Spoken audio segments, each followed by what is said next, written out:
बोलो गुरुदेव भगवान की जय।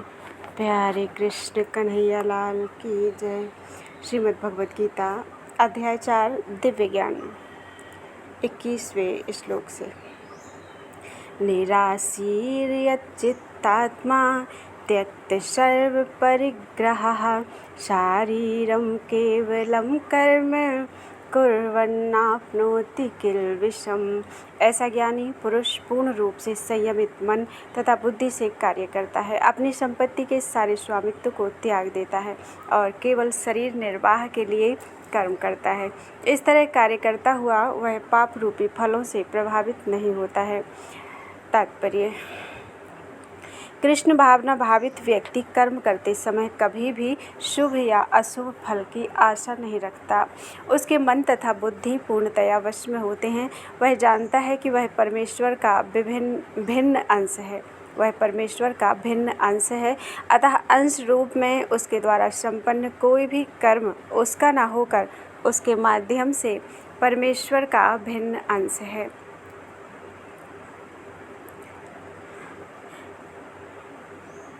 कोई भी कर्म उसका ना होकर उसके माध्यम से परमेश्वर द्वारा संपन्न हुआ होता है। जब हाथ हिलता है तो यह स्वेच्छा से नहीं हिलता, अपितु सारे शरीर की चेष्टा से हिलता है। कृष्ण भावना भावित व्यक्ति भगवद इच्छा का अनुगामी होता है, क्योंकि उसकी निजी इंद्रिय तृप्ति की कोई कामना नहीं होती। वह यंत्र के एक पुर्जे की भांति हिलता डुलता है। जिस प्रकार रख रखाव के लिए पुर्जे को तेल और सफाई की आवश्यकता पड़ती है, उसी प्रकार कृष्ण भावना भावित व्यक्ति कर्म के द्वारा अपना निर्वाह करता रहता है, जिससे वह भगवान की दिव्य प्रेम भक्ति करने के लिए ठीक बना रहे। अतः वह अपने प्रयासों के फलों के प्रति निश्चेष्ट रहता है। पशु के समान ही उसका अपने शरीर पर कोई अधिकार नहीं होता। कभी कभी क्रूर स्वामी अपने अधीन पशु को मार भी डालता है तो भी पशु विरोध नहीं करता, ना ही उसे कोई स्वाधीनता होती है। आत्म साक्षात्कार में पूर्णतया तत्पर कृष्ण भावना भावित व्यक्ति के पास इतना समय नहीं रहता कि वह अपने पास कोई भौतिक वस्तु रख सके। अपने जीवन निर्वाह के लिए उसे अनुचित साधनों के द्वारा धन संग्रह करने की आवश्यकता नहीं रहती। अतः वह ऐसे भौतिक पापों से कलमशग्रस्त नहीं होता। वह अपने समस्त कर्म फलों से मुक्त रहता है। यत्रच्छा लाभ संतुष्टो द्वन्द्वातीतो विमत्सरः समः सिद्धावसिद्धौ च कृत्वापि नानिबध्यते। जो स्वतः होने वाले लाभ से संतुष्ट रहता है, जो द्वंद्व से मुक्त है और ईर्ष्या नहीं करता, जो सफलता तथा असफलता दोनों में स्थिर रहता है, वह कर्म करता हुआ भी कभी बंधता नहीं है। तात्पर्य: कृष्ण भावना भावित व्यक्ति अपने शरीर निर्वाह के लिए भी अधिक प्रयास नहीं करता। वह अपने आप होने वाले लाभों से संतुष्ट रहता है। वह ना तो मांगता है ना उधार लेता है, किंतु यथा सामर्थ्य वह सच्चाई से कर्म करता है और अपने श्रम से जो प्राप्त हो पाता है उसी से संतुष्ट रहता है। अतः वह अपनी जीविका के विषय में स्वतंत्र रहता है। वह अन्य किसी की सेवा करके कृष्ण भावनामृत संबंधी अपनी सेवा में व्यवधान नहीं आने देता, किंतु भगवान की सेवा के लिए वह संसार की द्वैतता से विचलित हुए बिना कोई भी कर्म कर सकता है। संसार की यह द्वैतता गर्मी सर्दी अथवा सुख दुख के रूप में अनुभव की जाती है। कृष्ण भावना भावित व्यक्ति द्वैतता से परे रहता है, क्योंकि कृष्ण को प्रसन्न करने के लिए वह कोई भी कर्म करने में झिझकता नहीं। अतः वह सफलता तथा असफलता दोनों में ही समभाव से रहता है। ये लक्षण तभी दिखते हैं जब कोई दिव्य ज्ञान में पूर्णतः स्थित हो। गतसंगस्य मुक्तस्य ज्ञानावस्थितचेतसः यज्ञायाचरतः कर्म समग्रं प्रविलीयते। जो पुरुष प्रकृति के गुणों के प्रति अनासक्त है और जो दिव्य ज्ञान में पूर्णतया स्थित है, उसके सारे कर्म ब्रह्म में लीन हो जाते हैं। तात्पर्य: पूर्ण रूपेण कृष्ण भावना भावित होने पर मनुष्य समस्त द्वंद्वों से मुक्त हो जाता है। और इस तरह भौतिक गुणों की कलमश से भी मुक्त हो जाता है। वह इसलिए मुक्त हो जाता है क्योंकि वह श्री कृष्ण के साथ अपने संबंध की स्वाभाविक स्थिति को जानता है। फलस्वरूप उसका चित्त कृष्ण भावनामृत से विचलित नहीं होता। अतएव वह जो कुछ भी करता है वह आदि विष्णु श्री कृष्ण के लिए होता है। अतः उसका सारा कर्म यज्ञ रूप होता है, क्योंकि यज्ञ का उद्देश्य परम पुरुष विष्णु अर्थात श्री कृष्ण को प्रसन्न करना है। ऐसे यज्ञमय कर्म का फल निश्चय ही ब्रह्म में विलीन हो जाता है और मनुष्य को कोई भौतिक फल नहीं भोगना पड़ता है। ब्रह्मार्पणं ब्रह्म हविर् ब्रह्माग्नौ ब्रह्मणाहुतं ब्रह्मैव तेन गंतव्यम ब्रह्म कर्म समाधिना। जो व्यक्ति कृष्ण भावनामृत में पूर्णतया लीन रहता है उसे अपने आध्यात्मिक कर्मों के योगदान के कारण अवश्य ही भगवत धाम की प्राप्ति होती है, क्योंकि उसमें हवन आध्यात्मिक होता है और हवि भी आध्यात्मिक होती है। तात्पर्य यहाँ इसका वर्णन किया गया है कि किस प्रकार कृष्ण भावना भावित कर्म करते हुए अंततो गत्वा आध्यात्मिक लक्ष्य प्राप्त होता है। कृष्ण भावनामृत विषयक विविध कर्म होते हैं जिनका वर्णन अगले श्लोकों में किया गया है, किंतु इस श्लोक में तो केवल कृष्ण भावनामृत का सिद्धांत वर्णित है। भौतिक कलमश से ग्रस्त बद्ध जीव को भौतिक वातावरण में ही कार्य करना पड़ता है, किंतु फिर भी उसे ऐसे वातावरण से निकलना ही होगा। जिस विधि से वह ऐसे वातावरण से बाहर निकल सकता है वह कृष्ण भावनामृत है। उदाहरण के लिए, यदि कोई रोगी दूध की बनी वस्तुओं को अधिक खाने से पेट की गड़बड़ी से ग्रस्त हो जाता है तो उसे दही दिया जाता है, जो दूध से ही बनी अन्य वस्तु है। भौतिकता में ग्रस्त बद्ध जीव का उपचार कृष्ण भावनामृत के द्वारा ही किया जा सकता है, जो यहाँ गीता में दिया हुआ है। यह विधि यज्ञ या विष्णु या श्री कृष्ण को प्रसन्न करने के लिए किए गए कार्य कहलाती है। भौतिक जगत के जितने ही अधिक कार्य कृष्ण भावनामृत में या केवल श्री विष्णु के लिए किए जाते हैं, पूर्ण तल्लीनता से वातावरण उतना ही अधिक आध्यात्मिक बनता रहता है। ब्रह्म शब्द का अर्थ है आध्यात्मिक। भगवान आध्यात्मिक हैं और उनके दिव्य शरीर की किरणें ब्रह्म ज्योति कहलाती हैं। यही उनका आध्यात्मिक तेज है।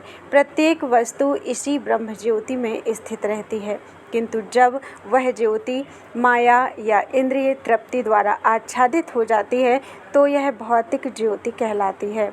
यह भौतिक आवरण कृष्ण भावनामृत द्वारा तुरंत हटाया जा सकता है। अतएव कृष्ण भावनामृत के लिए अर्पित हवि, ग्रहणकर्ता, हवन, होता तथा फल, ये सब मिलकर ब्रह्म या परम सत्य हैं। माया द्वारा आच्छादित परम सत्य पदार्थ कहलाता है। जब यही पदार्थ परम सत्य के निमित्त प्रयुक्त होता है तो इसमें फिर से आध्यात्मिक गुण आ जाता है। कृष्ण भावनामृत मोह जनित चेतना को ब्रह्म या परमेश्वरोन्मुख करने की विधि है। जब मन कृष्ण भावनामृत में पूरी तरह निमग्न रहता है तो उसे समाधि कहते हैं। ऐसी दिव्य चेतना में संपन्न कोई भी कार्य यज्ञ कहलाता है। आध्यात्मिक चेतना की ऐसी स्थिति में योगदानकर्ता, योगदान, उपभोग, यज्ञकर्ता तथा अंतिम फल, यह सब परब्रह्म में एकाकार हो जाता है। यही कृष्ण भावनामृत की विधि है। दैवमेवापरे यज्ञं योगिनः पर्युपासते ब्रह्माज्ञापरे यज्ञं यज्ञेनैवोपजुह्वति। कुछ योगी विभिन्न प्रकार के यज्ञों द्वारा देवताओं की भली भांति पूजा करते हैं और कुछ परब्रह्म रूपी अग्नि में आहुति डालते हैं। तात्पर्य, जैसा कि पहले कहा जा चुका है, जो व्यक्ति कृष्ण भावना भावित होकर अपना कर्म करने में लीन रहता है वह पूर्ण योगी है। किंतु ऐसे भी मनुष्य हैं जो देवताओं की पूजा करने के लिए यज्ञ करते हैं और कुछ परम ब्रह्म या परमेश्वर के निराकार स्वरूप के लिए यज्ञ करते हैं। इस तरह यज्ञ की अनेक कोटियाँ हैं। विभिन्न यज्ञकर्ताओं द्वारा संपन्न यज्ञ की ये कोटियाँ केवल बाह्य वर्गीकरण हैं। वस्तुतः यज्ञ का अर्थ है भगवान विष्णु को प्रसन्न करना, और विष्णु को यज्ञ भी कहते हैं। विभिन्न प्रकार के यज्ञों को दो श्रेणियों में रखा जा सकता है: सांसारिक द्रव्यों के लिए यज्ञ अर्थात द्रव्य यज्ञ, तथा दिव्य ज्ञान के लिए किए गए यज्ञ अर्थात ज्ञान यज्ञ। जो कृष्ण भावना भावित हैं उनकी सारी भौतिक संपदा परमेश्वर को प्रसन्न करने के लिए होती है, किंतु जो किसी क्षणिक भौतिक सुख की कामना करते हैं वे इंद्र, सूर्य आदि देवताओं को प्रसन्न करने के लिए अपनी भौतिक संपदा की आहुति देते हैं। किंतु अन्य लोग जो निर्विशेषवादी हैं वे निराकार ब्रह्म में अपने स्वरूप को स्वाहा कर देते हैं। देवतागण ऐसी शक्तिमान जीवात्माएं हैं जिन्हें ब्रह्मांड को ऊष्मा प्रदान करने, जल देने तथा प्रकाशित करने जैसे भौतिक कार्यों की देखरेख के लिए परमेश्वर ने नियुक्त किया है। जो लोग भौतिक लाभ चाहते हैं वे वैदिक अनुष्ठानों के अनुसार विभिन्न देवताओं की पूजा करते हैं। ऐसे लोग बहुईश्वरवादी कहलाते हैं। किंतु जो लोग परम सत्य के निर्गुण स्वरूप की पूजा करते हैं और देवताओं के स्वरूपों को अनित्य मानते हैं वे ब्रह्म की अग्नि में अपने आप की ही आहुति दे देते हैं और इस प्रकार ब्रह्म के अस्तित्व में अपने अस्तित्व को समाप्त कर देते हैं। ऐसे निर्विशेषवादी परमेश्वर की दिव्य प्रकृति को समझने के लिए दार्शनिक चिंतन में अपना सारा समय लगाते हैं। दूसरे शब्दों में सकाम कर्मी भौतिक सुख के लिए अपनी भौतिक संपत्ति का यजन करते हैं, किंतु निर्विशेषवादी परब्रह्म में लीन होने के लिए अपनी भौतिक उपाधियों का यजन करते हैं। निर्विशेषवादी के लिए यज्ञाग्नि ही परब्रह्म है जिसमें आत्मस्वरूप का विलय ही आहुति है। किंतु अर्जुन जैसा कृष्ण भावना भावित व्यक्ति श्री कृष्ण को प्रसन्न करने के लिए सर्वस्व अर्पित कर देता है। इस तरह उसकी सारी भौतिक संपत्ति के साथ साथ आत्मस्वरूप भी श्री कृष्ण के लिए अर्पित हो जाता है। वह परम योगी है, किंतु उसका पृथक स्वरूप नष्ट नहीं होता। श्रोत्रादीनिन्द्रियाण्यन्ये संयमाग्निषु जुह्वति शब्दादीन् विषयानन्ये इंद्रियाग्निषु जुह्वति। इनमें से कुछ विशुद्ध ब्रह्मचारी श्रवण आदि क्रियाओं तथा इंद्रियों को मन के नियंत्रण रूपी अग्नि में स्वाहा कर देते हैं, तो दूसरे लोग अर्थात नियमित गृहस्थ इंद्रिय विषयों को इंद्रियों की अग्नि में स्वाहा कर देते हैं। तात्पर्य, मानव जीवन के चारों आश्रमों के सदस्य ब्रह्मचर्य, गृहस्थ, वानप्रस्थ तथा सन्यासी पूर्ण योगी बनने के निमित्त हैं। मानव जीवन पशुओं की भांति इंद्रिय तृप्ति के लिए नहीं बना है। अतएव मानव जीवन के चारों आश्रम इस प्रकार व्यवस्थित हैं कि मनुष्य आध्यात्मिक जीवन में पूर्णता प्राप्त कर सके। ब्रह्मचारी या शिष्यगण प्रामाणिक गुरु की देखरेख में इंद्रिय तृप्ति से दूर रहकर मन को वश में करते हैं। वे कृष्ण भावनामृत से संबंधित शब्दों को ही सुनते हैं। श्रवण ज्ञान का मूलाधार है, अतः शुद्ध ब्रह्मचारी सदैव हरेर नामानुकीर्तनम अर्थात भगवान के यश के कीर्तन तथा श्रवण में ही लगा रहता है। वह सांसारिक शब्द ध्वनियों से दूर रहता है और उसकी श्रवणेंद्रिय हरे कृष्ण की आध्यात्मिक ध्वनि को सुनने में ही लगी रहती है। इसी प्रकार से गृहस्थ भी, जिन्हें इंद्रिय तृप्ति की सीमित छूट है, बड़े ही संयम से इन कार्यों को पूरा करते हैं। यौन जीवन, मादक द्रव्य सेवन और मांसाहार मानव समाज की सामान्य प्रवृत्तियां हैं, किंतु संयमित गृहस्थी कभी भी यौन जीवन तथा अन्य इंद्रिय तृप्ति के कार्यों में अनियंत्रित रूप से प्रवृत्त नहीं होता। इसी उद्देश्य से प्रत्येक सभ्य मानव समाज में धर्म विवाह का प्रचलन है। यह संयमित अनासक्त यौन जीवन भी एक प्रकार का यज्ञ है, क्योंकि संयमित गृहस्थ उच्चतर दिव्य जीवन के लिए अपनी इंद्रिय तृप्ति की प्रवृत्ति की आहुति कर देता है। सर्वाणि इंद्रिय कर्माणि प्राणकर्माणि चापरे आत्मसंयम योगाग्नौ जुह्वति ज्ञान दीपिते। दूसरे जो मन तथा इंद्रियों को वश में करके आत्म साक्षात्कार करना चाहते हैं, संपूर्ण इंद्रियों तथा प्राणवायु के कार्यों को संयमित मन रूपी अग्नि में आहुति कर देते हैं। तात्पर्य: यहाँ पर पतंजलि द्वारा सूत्रबद्ध योग पद्धति का निर्देश है। पतंजलि कृत योग सूत्र में आत्मा को प्रत्यगात्मा तथा परागात्मा कहा गया है। जब तक जीवात्मा इंद्रिय भोग में आसक्त रहता है, तब तक वह परागात्मा कहलाता है, और ज्यों ही वह इंद्रिय भोग से विरत हो जाता है तो प्रत्यगात्मा कहलाने लगता है। जीवात्मा के शरीर में 10 प्रकार के वायु कार्यशील रहते हैं और इसे श्वास प्रक्रिया अर्थात प्राणायाम द्वारा जाना जाता है। पतंजलि की योग पद्धति बताती है कि किस तरह शरीर के वायु के कार्यों को तकनीकी उपाय से नियंत्रित किया जाए, जिससे अंततः वायु के सभी आंतरिक कार्य आत्मा को भौतिक आसक्ति से शुद्ध करने में सहायक बन जाए। इस योग पद्धति के अनुसार प्रत्यगात्मा ही चरम उद्देश्य है। यह प्रत्यगात्मा पदार्थ की क्रियाओं से प्राप्त की जाती है। इंद्रियां इंद्रिय विषयों से प्रतिक्रिया करती हैं, यथा कान सुनने के लिए, आँख देखने के लिए, नाक सूंघने के लिए, जीभ स्वाद के लिए तथा हाथ स्पर्श के लिए हैं, और ये सब इंद्रियां मिलकर आत्मा से बाहर के कार्यों में लगी रहती हैं। ये ही कार्य प्राणवायु के व्यापार अर्थात क्रियाएं हैं। अपान वायु नीचे की ओर जाती है, व्यान वायु से संकोच तथा प्रसार होता है, समान वायु से संतुलन बना रहता है और उदान वायु ऊपर की ओर जाती है। और जब मनुष्य प्रबुद्ध हो जाता है तो वह इन सभी वायुओं को आत्म साक्षात्कार की खोज में लगाता है। द्रव्य यज्ञास्तपो यज्ञा योग यज्ञा तथा परे स्वाध्याय ज्ञान यज्ञाश्च यतयः संशित व्रताः।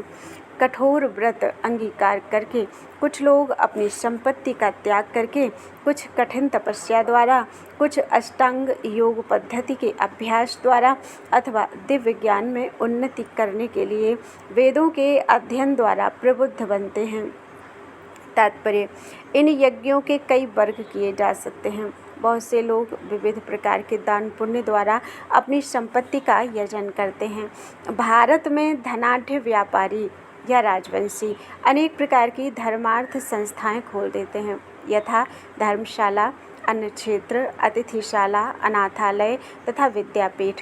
अन्य देशों में भी अनेक अस्पताल, बूढ़ों के लिए आश्रम तथा गरीबों को भोजन, शिक्षा तथा चिकित्सा की सुविधाएं प्रदान करने के दातव्य संस्थान हैं। ये सब दान कर्म द्रव्यमय यज्ञ हैं। अन्य लोग जीवन में उन्नति करने तथा अथवा उच्च लोकों में जाने के लिए चांद्रायण तथा चातुर्मास्य जैसे विविध तप करते हैं। इन विधियों के अंतर्गत कतिपय कठोर नियमों के अधीन कठिन व्रत करने होते हैं। उदाहरणार्थ, चातुर्मास्य व्रत रखने वाला वर्ष के 4 मासों में जुलाई से अक्टूबर तक बाल नहीं कटाता, न ही कतिपय खाद्य वस्तुएं खाता है और न दिन में 2 बार खाता है, न निवास स्थान छोड़कर कहीं जाता है। जीवन के सुखों का ऐसा परित्याग तपोमय यज्ञ कहलाता है। कुछ लोग ऐसे भी हैं जो अनेक योग पद्धतियों का अनुसरण करते हैं, यथा पतंजलि पद्धति अर्थात ब्रह्म में तदाकार होने के लिए, अथवा हठ योग या अष्टांग योग विशेष सिद्धियों के लिए। कुछ लोग समस्त तीर्थ स्थानों की यात्रा करते हैं। ये सारे अनुष्ठान योग यज्ञ कहलाते हैं, जो भौतिक जगत में किसी सिद्धि विशेष के लिए कार्य किए जाते हैं। कुछ लोग ऐसे हैं जो विभिन्न वैदिक साहित्य तथा उपनिषद तथा वेदांत सूत्र या सांख्य दर्शन के अध्ययन में अपना ध्यान लगाते हैं। इसे स्वाध्याय यज्ञ कहा जाता है।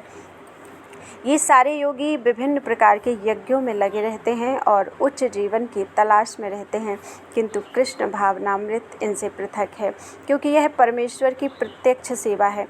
इसे उपर्युक्त किसी भी यज्ञ से प्राप्त नहीं किया जा सकता, अपितु भगवान तथा उनके प्रामाणिक भक्तों की कृपा से ही प्राप्त किया जा सकता है। फलतः कृष्ण भावनामृत दिव्य है। अपाने जुहुवति प्राणम प्राणे पानम तथा परे प्राणापान गतिरुद्ध्वा प्राणायाम परायणाः अपरे नियताहाराः प्राणान् प्राणेषु जुह्वति। अन्य लोग भी हैं जो समाधि में रहने के लिए श्वास को रोके रहते हैं। प्राणायाम में वे अपान में प्राण को और प्राण में अपान को रोकने का अभ्यास करते हैं और अंत में प्राण अपान को रोककर समाधि में रहते हैं। अन्य योगी कम भोजन करके प्राण में ही आहुति देते हैं। तात्पर्य, श्वास को रोकने की योग विधि प्राणायाम कहलाती है। प्रारंभ में हठ योग के विविध आसनों की सहायता से इसका अभ्यास किया जाता है। ये सारी विधियाँ इंद्रियों को वश में करने तथा आत्म साक्षात्कार की प्रगति के लिए संस्तुत की जाती हैं। इस विधि में शरीर के भीतर वायु को रोका जाता है, जिससे वायु की गति की दिशा उलट सके। अपान वायु निम्नगामी अर्थात अधोमुखी है और प्राण वायु ऊर्ध्वगामी है। प्राणायाम में योगी विपरीत दिशा में श्वास लेने का तब तक अभ्यास करता है जब तक दोनों वायु उदासीन होकर पूरक अर्थात सम नहीं हो जाते। जब अपान वायु को प्राणवायु में अर्पित कर दिया जाता है तो इसे रेचक कहते हैं। जब प्राण तथा अपान वायुओं को पूर्णतया रोक दिया जाता है तो इसे कुंभक योग कहते हैं। कुंभक योगाभ्यास द्वारा मनुष्य आत्मसिद्धि के लिए जीवन अवधि बढ़ा सकता है। बुद्धिमान योगी एक ही जीवन काल में सिद्धि प्राप्त करने का इच्छुक रहता है, वह दूसरे जीवन की प्रतीक्षा नहीं करता। कुंभक योग के अभ्यास से योगी जीवन अवधि को अनेक वर्षों के लिए बढ़ा सकता है, किंतु भगवान की दिव्य प्रेमा भक्ति में स्थित रहने के कारण कृष्ण भावना भावित मनुष्य स्वतः इंद्रियों का नियंता अर्थात जितेंद्रिय बन जाता है। उसकी इंद्रियां कृष्ण की सेवा में तत्पर रहने के कारण अन्य किसी कार्य में प्रवृत्त होने का अवसर ही नहीं पाती। फलतः जीवन के अंत में उसे स्वतः भगवान कृष्ण के दिव्य पद पर स्थानांतरित कर दिया जाता है। अतः वह दीर्घजीवी बनने का प्रयत्न नहीं करता, वह तुरंत मोक्ष पद को प्राप्त कर लेता है। जैसा कि भगवद गीता में 14वें अध्याय के 26वें श्लोक में कहा गया है, मां च यो व्यभिचारेण भक्ति योगेन सेवते सगुणान् समतीत्यैतान् ब्रह्म भूयाय कल्पते। जो व्यक्ति भगवान की निश्चल भक्ति में प्रवृत्त होता है वह प्रकृति के गुणों को लांघ जाता है और तुरंत आध्यात्मिक पद को प्राप्त होता है। कृष्ण भावना भावित व्यक्ति दिव्य अवस्था से प्रारंभ करता है और निरंतर उसी चेतना में रहता है, अतः उसका पतन नहीं होता और अंततः वह भगवत धाम को जाता है। कृष्ण प्रसादम को ही खाते रहने से स्वतः कम खाने की आदत पड़ जाती है। इंद्रिय निग्रह के मामले में कम भोजन करना अर्थात अल्पाहार अत्यंत लाभप्रद होता है और इंद्रिय निग्रह के बिना भवबंधन से निकल पाना संभव नहीं है। सर्वेप्येते यज्ञविदो यज्ञक्षपितकल्मषाः यज्ञशिष्टामृतभुजो यान्ति ब्रह्म सनातनम्। ये सभी यज्ञ करने वाले यज्ञों का अर्थ जानने के कारण पाप कर्मों से मुक्त हो जाते हैं और यज्ञों के फल रूपी अमृत को चखकर परम दिव्य आकाश की ओर बढ़ते जाते हैं। विभिन्न प्रकार के यज्ञों अर्थात द्रव्य यज्ञ, स्वाध्याय यज्ञ तथा योग यज्ञ की उपर्युक्त व्याख्या से यह देखा जाता है कि इन सब का एक ही उद्देश्य है और वह है इंद्रियों का निग्रह। इंद्रिय तृप्ति ही भौतिक अस्तित्व का मूल कारण है, अतः जब तक इंद्रिय तृप्ति से भिन्न धरातल पर स्थित न हुआ जाए तब तक सच्चिदानंद के नित्य धरातल तक उठ पाना संभव नहीं है। यह धरातल नित्य आकाश या ब्रह्म आकाश में है। उपर्युक्त सारे यज्ञों से संसार के पाप कर्मों से विमल हुआ जा सकता है। जीवन में इस प्रगति से मनुष्य न केवल सुखी और ऐश्वर्यवान बनता है, अपितु अंत में वह निराकार ब्रह्म के साथ तादात्म्य के द्वारा या श्री भगवान कृष्ण की संगति प्राप्त करके भगवान के शाश्वत धाम को प्राप्त करता है। नायम लोकोस्ते यज्ञस्य कुतोन्यः कुरुषत्तम।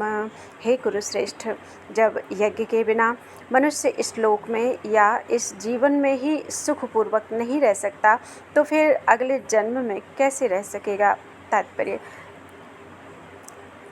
मनुष्य इस लोक में चाहे जिस रूप में रहे, वह अपने स्वरूप से अनभिज्ञ रहता है। दूसरे शब्दों में, भौतिक जगत में हमारा अस्तित्व हमारे पापपूर्ण जीवन के बहुगुणित फलों के कारण है। अज्ञान ही पापपूर्ण जीवन का कारण है और पापपूर्ण जीवन ही इस भौतिक जगत में अस्तित्व का कारण है। मनुष्य जीवन ही वह द्वार है जिससे होकर इस बंधन से बाहर निकला जा सकता है। अतः वेद हमें धर्म, अर्थ, काम तथा मोक्ष का मार्ग दिखलाकर बाहर निकलने का अवसर प्रदान करते हैं। धर्म या ऊपर संस्तुत अनेक प्रकार के यज्ञ हमारी आर्थिक समस्याओं को स्वतः हल कर देते हैं। जनसंख्या में वृद्धि होने पर भी यज्ञ संपन्न करने में हमें प्रचुर भोजन, प्रचुर दूध इत्यादि मिलता रहता है। जब शरीर की आवश्यकता पूर्ण होती रहती है तो इंद्रियों को तुष्ट करने की बारी आती है। अतः वेदों में नियमित इंद्रिय तृप्ति के लिए पवित्र विवाह का विधान है। इस प्रकार मनुष्य भौतिक बंधन से क्रमशः छूटकर उच्च पद की ओर अग्रसर होता है और मुक्त जीवन की पूर्णता परमेश्वर का सानिध्य प्राप्त करने में है। यह पूर्णता यज्ञ संपन्न करके प्राप्त की जाती है, जैसा कि पहले बताया जा चुका है। फिर भी यदि कोई व्यक्ति वेदों के अनुसार यज्ञ करने के लिए तत्पर नहीं होता, तो वह इस शरीर में सुखी जीवन की कैसे आशा कर सकता है। फिर दूसरे लोक में दूसरे शरीर से सुखी जीवन की आशा तो व्यर्थ ही है। विभिन्न स्वर्गों में भिन्न भिन्न प्रकार की जीवन सुविधाएं हैं और जो लोग यज्ञ करने में लगे हैं उनके लिए तो सर्वत्र परम सुख मिलता है। किंतु सर्वश्रेष्ठ सुख वह है जिसे मनुष्य कृष्ण भावनामृत के अभ्यास द्वारा वैकुंठ जाकर प्राप्त करता है। अतः कृष्ण भावना भावित जीवन ही इस भौतिक जगत की समस्त समस्याओं का एकमात्र हल है। बोलो वृंदावन बिहारी लाल की जय। अध्याय 4 के आज 31 श्लोक हुए हैं।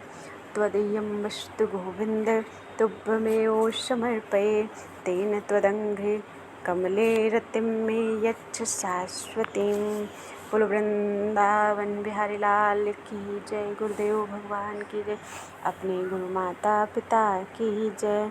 आज के आनंद की जय। जय जय श्री सीताराम। जय जय श्री राधे श्याम। हर हर महादेव।